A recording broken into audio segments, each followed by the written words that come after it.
Reforma trabalhista é o tema do nosso programa aqui hoje. Estou com dois convidados especiais. Estamos comentando os pontos desta reforma que foram aprovados ontem na Câmara dos Deputados. São tantos, não dá para a gente conversar sobre tudo, mas aquilo que é fundamental.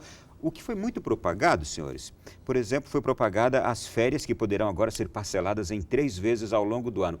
Tem algo de ruim nisto?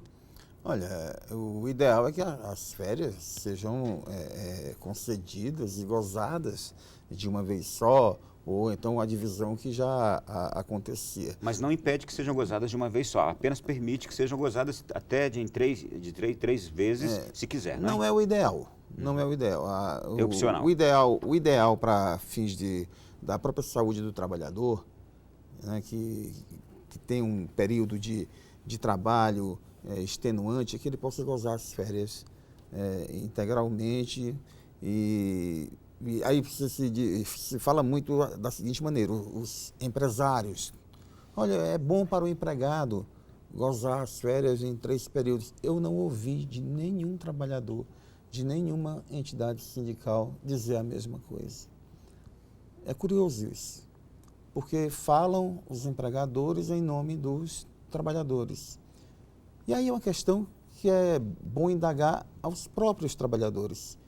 As entidades sindicais se os representam. Há uma demanda dos trabalhadores em dividir e infracionar as férias em 3 períodos?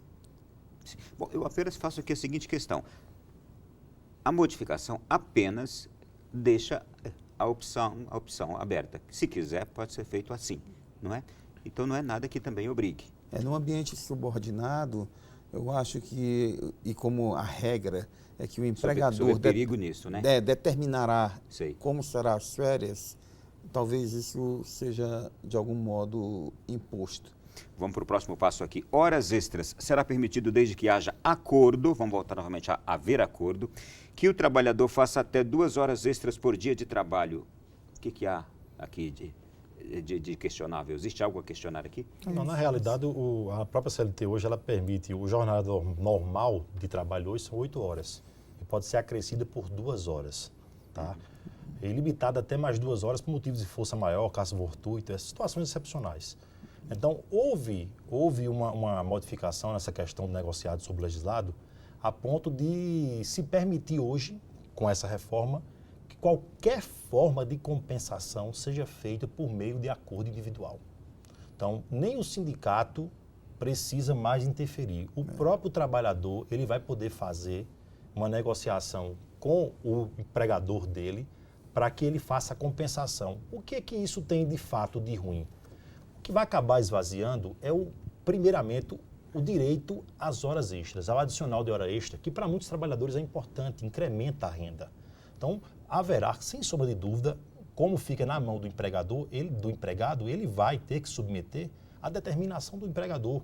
Por mais que seja dependente de um acordo, não tem como ele não fazer. Ele vai acabar fazendo. E ele vai deixar de receber aquelas horas extraordinárias que tem um adicional de 50%. Deixa eu voltar aqui ao passado. Doutor Juiz, doutor Germano, quero perguntar o seguinte. E numa questão como essa, o empregador fragilizado, ele pode levar a questão para a justiça? Sim, pode, claro.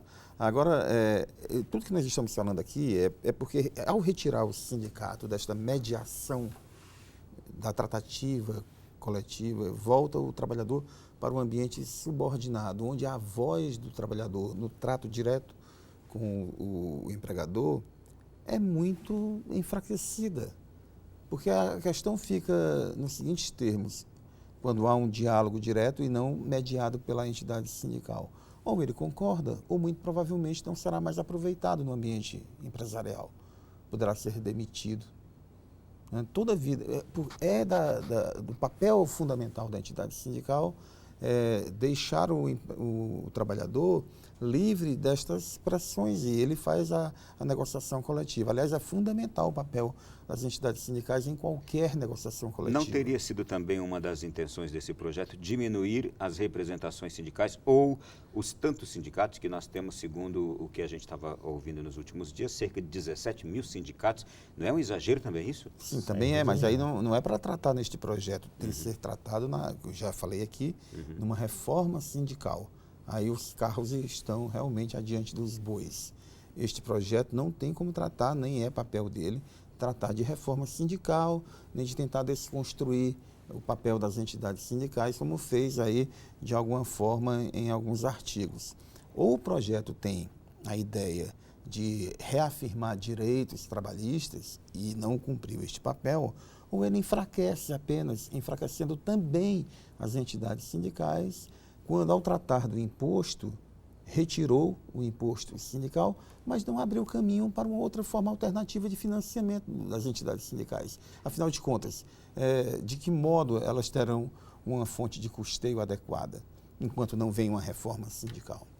Nós ouvimos, esse ponto que a gente está agora conversando, que é justamente essa negociação entre patrão e empregado diretamente, foi também um dos argumentos mais criticados pelo deputado Givaldo Carimbão, que nós vamos ouvir agora também. A gente pediu a ele que gravasse um vídeo, então ele mesmo gravou um vídeo de si e enviou para nós e abordou justamente essa questão. Vamos ouvi-lo. E por que votei contra a reforma trabalhista? Imagina uma relação de capital e trabalho, patrão e empregado. Uma coisa é quando você tem lei, a outra é quando se faz o acordo entre patrão e empregado. Numa relação de patrão e empregado, quem leva vantagem? É o patrão ou o empregado? Óbvio que a parte mais fraca é o empregado. Imagine, você podia contratar uma pessoa para ser garçom numa festa, mas tem uma empresa por trás de eventos. Agora, tudo, além da terceirização, ela pode ser intermitente. Imagine uma mulher que trabalhe numa radiologia, por exemplo, num trabalho insalubre.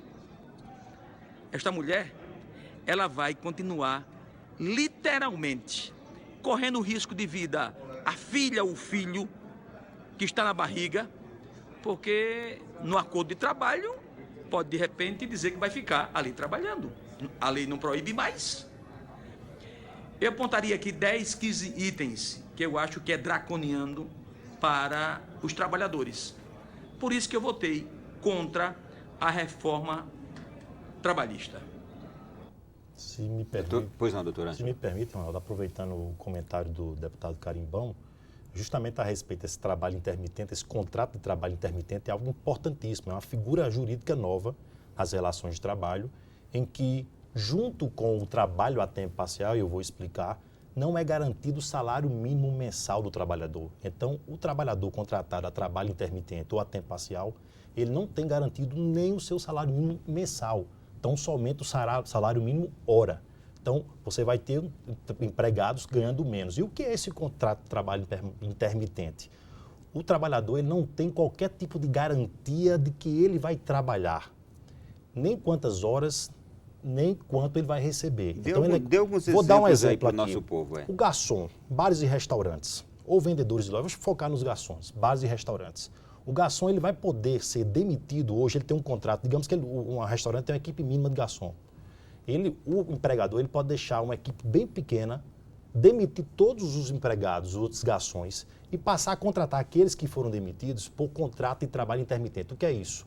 No horário em que há um pico maior de trabalho, seja no almoço, seja no jantar, seja na noite, enfim, Ou no final de semana no somente? final de semana, os trabalhadores, os garçons serão contratados por hora. Então, ele precisa trabalhar à tarde no almoço 3, 4 horas. Então, ele trabalha 3, 4 horas.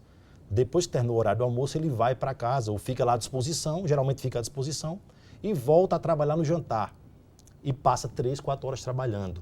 Tá? Isso em 2, 3 dias por semana. Então, ele vai ganhar pela hora trabalhada. Isso. Ele não tem a garantia de que ele vai trabalhar 44 horas por semana. Eu preciso fazer aqui todas as questões, mas não é assim que funciona, por exemplo, nos Estados Unidos. Em muitas profissões, lá o trabalhador também não trabalha por hora e ganha somente pela hora trabalhada? Dos Estados Unidos, salvo engano, se permite assim também, tá? Só que nós temos uma realidade totalmente diferenciada no Brasil. O Brasil hoje, o índice de descumprimento e desrespeito à legislação trabalhista é imenso. O trabalhador americano, ele acaba tendo uma remuneração melhor e ele consegue sustentar a sua família com o valor que ele ganha ainda que seja com esses vínculos, digamos, mais flexíveis. Então, é complicado para nós tentar comparar um país de primeiro mundo como o Brasil, que tem os Estados Unidos, que tem outra cultura, outra concepção sobre o trabalho, sobre o respeito ao ser humano, e trazer isso para o Brasil. Vamos adotar o que é melhor e não o que é pior. Então, aí fica complicado. Se me permite. Pois não.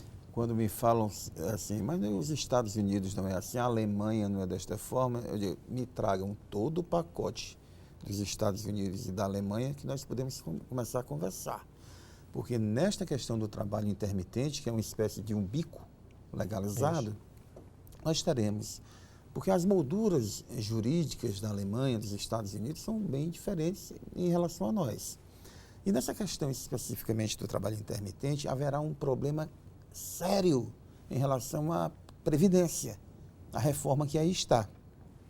Isso. Para os trabalhadores em geral, nós temos que somar a data em que ele entrou no mercado de trabalho para que haja uma aposentadoria cheia e somar mais 40 anos de contribuição. Né? Se bem estou me fazendo entender. Para o trabalhador intermitente, ele não terá o mês cheio, ele só vai contar estas horas e dias.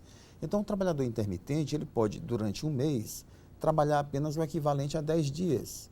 Então, a contribuição previdenciária dele, ao invés de ser um mês completo, será apenas 10 dias por mês. Pois bem, os 40 anos que a PEC da Previdência está cobrando para fins dessa aposentadoria cheia, portanto, ela pode se transformar em 70 anos. 70 anos. Então, isto equivale, somando com a idade em que ele vai entrar no mercado de trabalho, equivale a equivale a negar a aposentadoria a esse tipo de trabalhador. Então, é de uma extrema gravidade. Então, não dá dentro dessa nossa moldura para comparar esse trabalhador aqui nos Estados Unidos e assim, e aliás, o estado de Nova York... E aí eu acrescentaria que lá também a Previdência é uma Previdência privada, se paga uma Previdência particular. Não é? E o estado de Nova York, aliás, nem tudo que há nos Estados Unidos é bom. O próprio presidente Barack Obama teve uma luta em relação aos planos de saúde.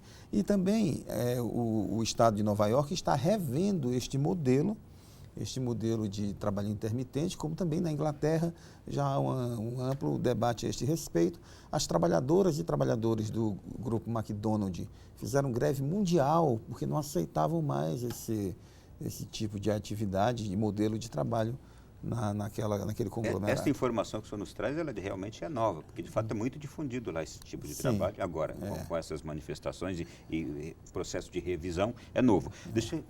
Deixa eu trazer aqui algumas perguntas para os senhores que os nossos ouvintes estão nos mandando do Brasil inteirinho. O Reginaldo está em São Bernardo do Campo, São Paulo, e pergunta: para processos trabalhistas que estão correndo nos moldes anteriores, mudará alguma coisa com a reforma? Bom, aí vai ser um debate de direito aplicado, né? É uma questão de transição. Aí os colegas, nós temos aqui aproximadamente quase 4 mil juízes na jurisdição. E aí a interpretação, e aí é uma questão que nós falávamos muito. Esta lei, que todos falam que haverá segurança jurídica, ou seja, que todos os juízes tendem a aplicar de um mesmo modo, isto não é verdade. A lei, tal como ela está, ela produzirá insegurança jurídica, porque muitos colegas tendem a confrontar o texto com a Constituição e o que haverá mesmo, muito provavelmente, teremos decisões em vários sentidos, porque o texto fere a Constituição em vários momentos, né? E então nós não temos assim como afirmar que a magistratura aplicará a lei de uma maneira uniforme.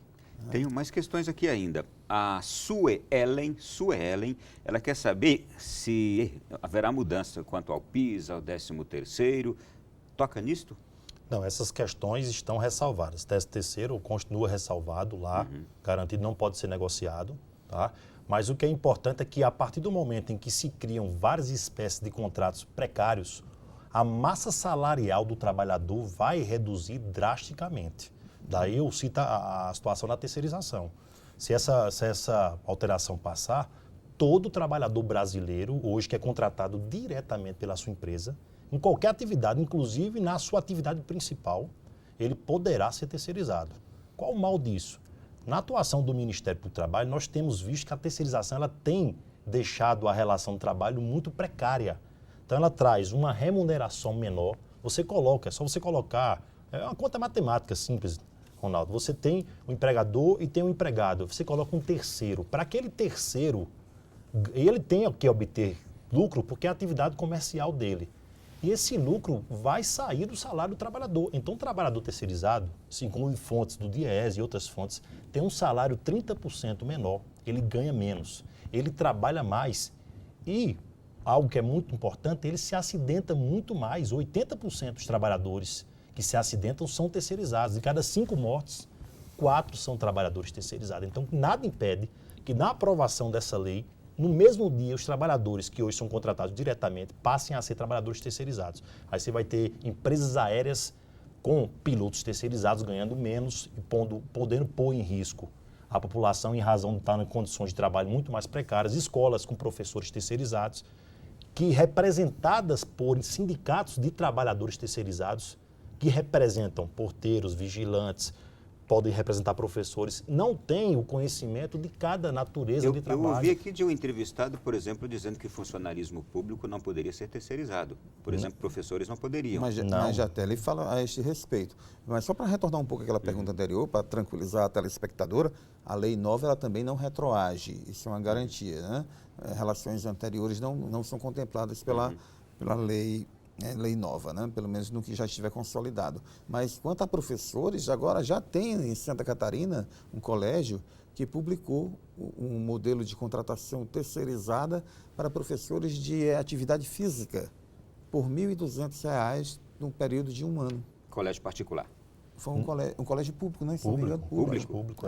A lei não veda qualquer terceirização. A lei que foi aprovada recentemente, a lei da terceirização, que era uma lei de 98, que foi tirada do fundo do baú, que é a Lei 13.429, que ela já ampliou, de certa forma, a terceirização, ela não proíbe a terceirização do serviço público. Isso vai acabar com o concurso público, vai acabar com o acesso, que é o princípio do concurso público, e vai acabar trazendo um aumento de casos de corrupção e até de irrigação, clientelismo, apadrinhamento, porque o Estado vai passar a prestar serviço por meio de empresas terceirizadas, que muitas das vezes são ligadas a políticos que são detentores daqueles cargos. Então, isso é uma preocupação. Já a gente vai continuar, porque eu quero falar sobre a instituição da qual o senhor é presidente, que, segundo ela, e um artigo que estou lendo aqui hoje, deve crescer e até triplicar as causas jurídicas. E eu imaginei que com a reforma ia diminuir, mas já a gente fala sobre isso. E você que está em casa, já a gente volta também trazendo aqui a sua questão. Vamos para o nosso intervalo, voltamos já.